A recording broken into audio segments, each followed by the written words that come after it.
네, 안녕하세요. 2월 18일 수요일 짱목과 말씀 수다의 시간입니다.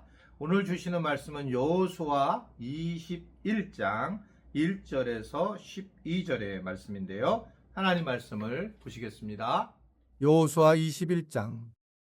그때의 레위 사람의 족장들이 제사장 엘르아살과 눈의 아들 여호수아와 이스라엘 자손의 지파 족장들에게 나아와 가나안 땅 실로에서 그들에게 말하여 이르되 여호와께서 모세에게 명령하사 우리가 거주할 성읍들과 우리 가축을 위해 그 목초지들을 우리에게 주라 하셨나이다 하매 이스라엘 자손이 여호와의 명령을 따라 자기의 기업에서 이 성읍들과 그 목초지들을 레위 사람에게 주니라.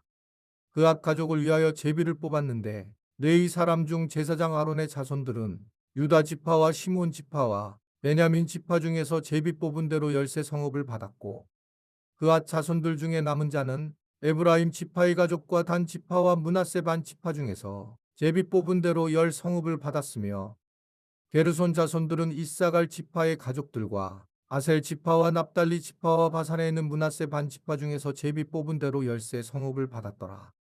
무라리 자손들은 그 가족대로 르우벤 지파와 갓 지파와 스불론 지파 중에서 12성읍을 받았더라.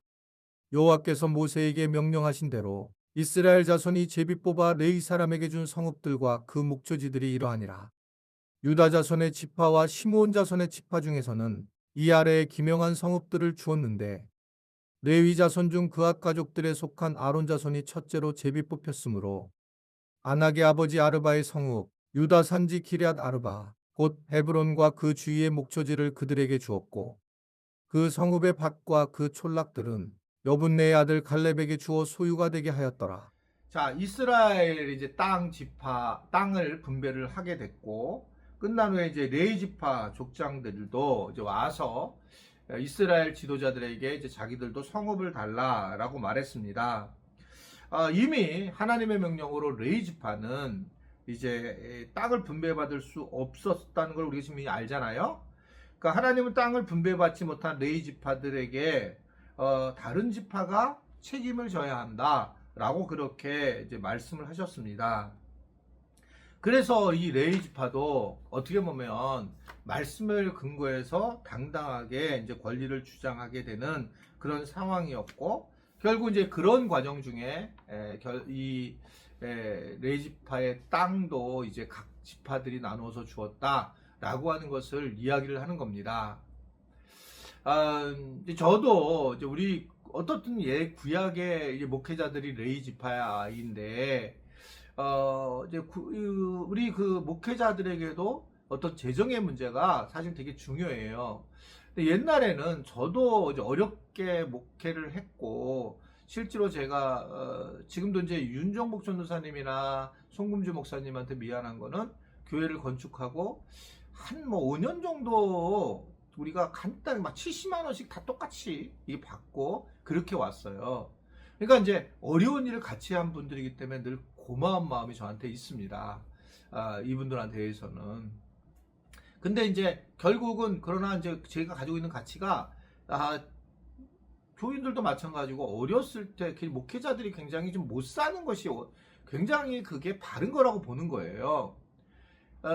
그래서 교회를 개척했는데 어떤 분이 오셔가지고 자기가 정말 감동을 받은 목사님의 이야기를 하는데 그 지하 교회를 갔었는데 지하에 있는 그 예배당 그 교회 안에서 갔더니 그 이제 목사님하고 사모님이 막 교인들 온다고 라면을 끓여 먹다가 막 붙이는 그런 냄새 없어지라고 붙이는 걸 봤는데 은혜를 받았다 이런 얘기를 하는 거예요.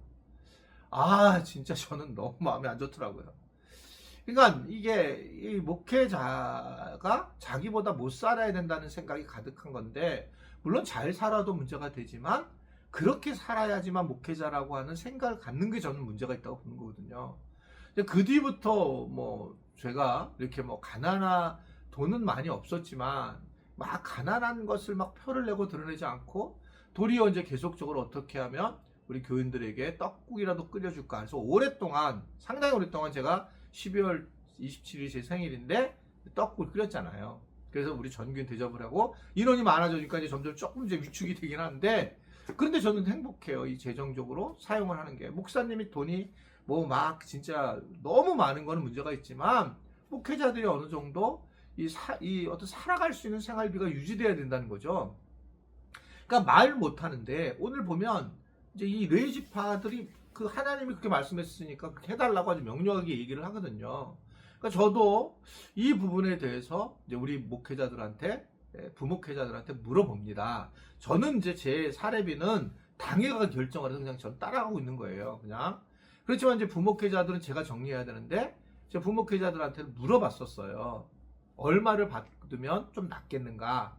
그래서 이제 그런 액수에 맞춰서 저희 교회는 지금 사례비를 주고 있고 아주 분명하게 말씀을 드린 것은 전체적으로 볼 때 사례비가 많은 건 아니지만 교인들 다 비교해서 교회들끼리 볼 때는 잘 드리고 있는 편이다.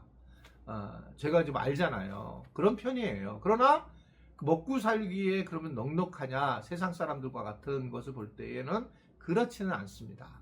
그러니까 이게 뭐 우리가 무슨 지금 그래도 대부분 목회자들이 지금 다시 대학원 나오고 공부를 다 했는데 그런데 그 가치만큼은 우리가 잘 드리지 못해요. 그러니까 그런 면에서 아쉬움이 있고 그런데 이제 오늘 분명히 먹고 살아야 되는 문제가 있으니까요. 예전에는 목회자들에게 먹을 걸 안 주니까 목회자들이 뭔가 잘못된 행동을 취하는 경우가 굉장히 많이 있었어요. 그래서 저는 지금도 어느 정도 목회자들을 우리 교회가 이제 나아지면 점점 나아지면 점점 더 어떤 여러 분야에서 복지라든지 여러 분야에서 최대한 해드리는 게 맞다. 그렇게 생각을 합니다. 그래서 그 가정의 물질의 어려움이 돼서 목회를 어떻든 못하게 되는 것은 사실은 이거는 잘못된 부분이다. 근데 이 목회자들에게 어떻게 줬습니까? 이 지금 보면 자기들이 가진 걸 줬단 말이에요. 레위지파한테. 근데 교회가 뭘 해줄 수도 있고 헌금해서 해줄 수도 있지만 자기들이 조금 자기들 거를 이렇게 나누면서 레위지파를 도왔던 것처럼 이 목회자들에게도 그러한 마음들이 있는 것이 참 좋은 부분이다 라고 생각을 하고 있습니다. 우리 교회는 정말 잘하는 교인들이에요. 뭘 이제 안 하는 분들은 끝끝내 평생 안 하고 있고 늘 이렇게 섬겼던 분들은 그냥 좀 어느 정도 섬기는 거예요. 어떤 집사님은 한 몇 년 전부터 이 명절이나 뭐 이럴 때 뭐 1년에 한 번 정도가 목회자들한테 수고했다고 본인이 이렇게 헌금을 이렇게 1인당 이렇게 하는 거예요. 그런 분들도 계시고요. 또 때가 되면 뭐를 갖다 선물로 주시는 분들도 계시고. 근데 예전에 저는 이런 거 안 받는 걸 내가 중심으로 갔는데, 그래서 하지 말라고 이렇게 얘기도 했었는데, 지금 보니까 그냥 정말 뭐 이렇게 부담이 안 된다면 그런 것들이 목회자들한테 힘이 되는기는 되는구나. 뭐 이번에 명절에 만약에 이제 뭐를 하셨으면 그런 것들이 사랑의 마음이 되는 건 확실하더라고요. 그러니까 그러나 그렇게 좋으니까 나는 그 분을 갖다가 내가 잘해줘야지라고 하는 것은 목회자들이 잘못이죠. 그래서 그냥 감사하는 마음으로 세워져야 된다라고 하는 것을 오늘 레위지파를 통해서 이렇게 생각을 해보게 됩니다. 명절 마지막 날인데 우리 건강한 모습으로 또 돌아올 수 있는 그런 은혜가 있기를 바랍니다. 기도하겠습니다. 하나님, 이 목회자와 우리 평신도와의 관계 속에서의 재정에 대한 말씀들을 나누게 되었습니다. 오해하지 않게 하시고 그러나 무엇보다 이 레위지파를 살 수 있도록 도왔던 각 지파들의 이야기를 들으면서 우리가 이 목회자들에게 뭔가 힘을 주고 또 살 수 있도록 돕는 것은 당연한 거구나 라는 생각을 가지면 좋겠습니다. 그래서 목회자나 평신도가 하나가 되어서 우리 교회를 잘 세워나갈 수 있도록 축복하여 주옵소서. 예수님의 이름으로 기도드리옵나이다. 아멘.